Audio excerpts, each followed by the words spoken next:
Do women really marry men who look like their father? Stick around, let's chat about it today on this episode of Christian Date Coach. Let's hit it.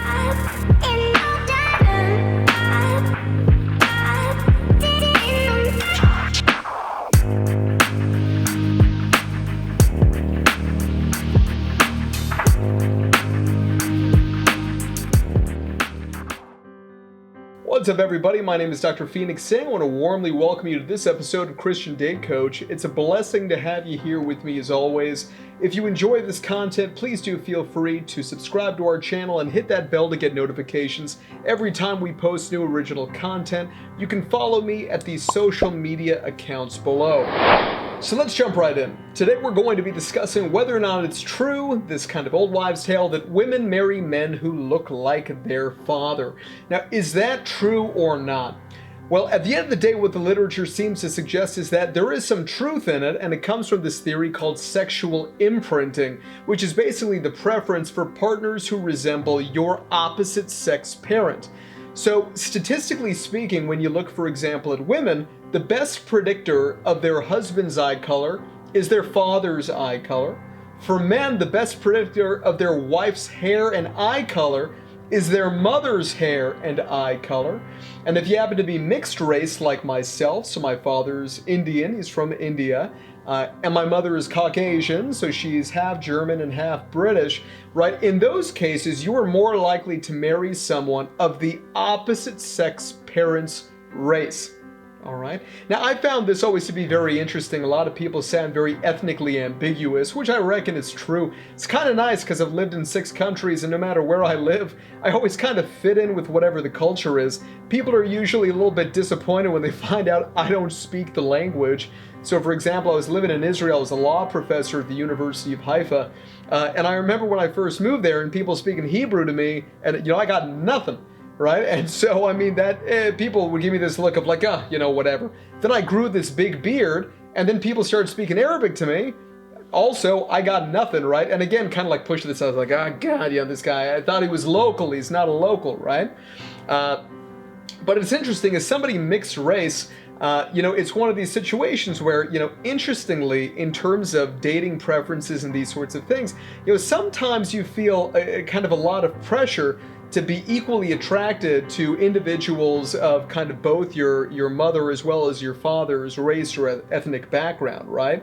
And like in cases for me, I get a little bit annoyed sometimes that when people set me up on blind dates, and I don't go on blind dates anymore, but back in my 20s I did. The reason I don't go on blind dates is, in my experience, if the individual who is trying to set you up on the blind date, if you're not attracted to the person they set you up with, they for some reason can get quite frustrated with you. And so for the sake of for the friendship, I just don't go out on blind dates anymore, right? But what happens is that there's a definitive thing that when people hear my last name, which is Singh, which is kind of a Punjabi last name, it's a Sikh last name, right, traditionally. So people always assume that the only people I'm interested in dating are Indian women, or at least South Asian women. So whenever somebody says, I got a blind date for you, I just know that that's going to be the case. Right, usually when somebody sets me up on a blind date, so I'm 33, for some reason it's always somebody between 37 to 40 years old who is Indian. And this is like pretty consistent. For some reason, right, is who I tend to get set up with. And there's certainly nothing wrong with that, don't get me wrong, but it's just an interesting trend that I note, right? So in any case, yes, if you're a mixed race, you're more likely to marry someone of the opposite sex parent's race. So statistically speaking, I would be more likely to marry someone who is Caucasian because my mother is Caucasian, right? Now, in terms of, psychological reasons why this may be, there's so many different schools of psychology. One of the ones that literally is over 100 years old now at the time of this filming is psychoanalysis. And so when it comes to kind of very traditional, like Freudian psychoanalysis, right? What you end up seeing or whatever is evidence of 2 things, or they would point out the idea of 2 things. One's the electric complex, the other one's the Oedipal complex. And in this context, right, it could be argued that the electric complex is more powerful than the Oedipal complex. The Oedipal complex is the idea that men want to, without realizing it, like unconsciously, want to kill their father and marry their mother. And the electric complex is the idea that young women essentially want to marry their fathers. That's the idea, right? And so it is true that in terms of women, they're more likely, statistically, to marry a man who has facial proportions that are similar to their father.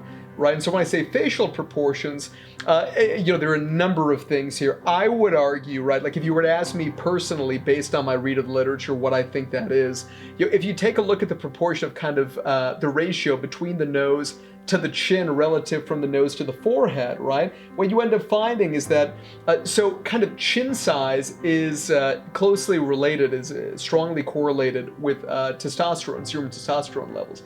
So because of that, like a high testosterone male has a significantly larger chin, right? It's a proxy for testosterone levels.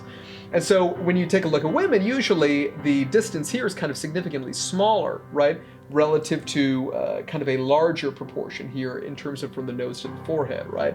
So what happens is that if you have a father where the proportions are such that he basically is higher T or higher testosterone, usually higher testosterone men are attracted to higher estrogen women, which means that you as, let's say, the daughter of a higher estrogen woman is likely to be a higher estrogen herself, meaning you are more likely to be attracted to higher testosterone men, meaning that just like your father's a higher testosterone male, you're more likely to be sexually attracted to and interested in long-term relationships with men who also have similar facial proportions. Not because they look like your father per se, but it has to do with that kind of assortative mating principle.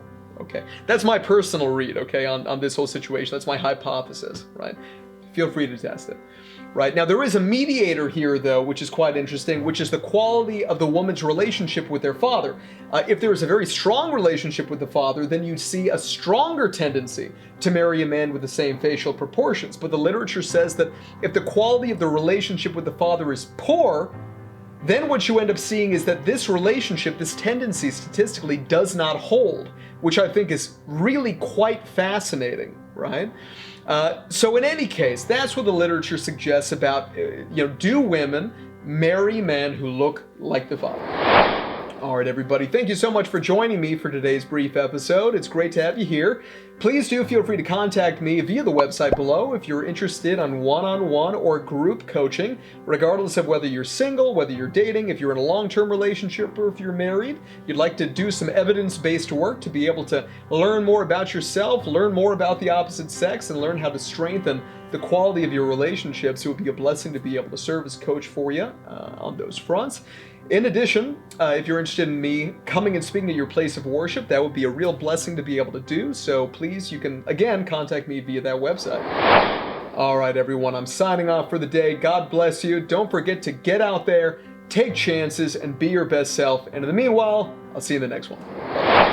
Thank you so much for stopping by. If you enjoyed that episode and you'd like to see more original content, then please do click on one of the links right here. I hope to see you in the next one.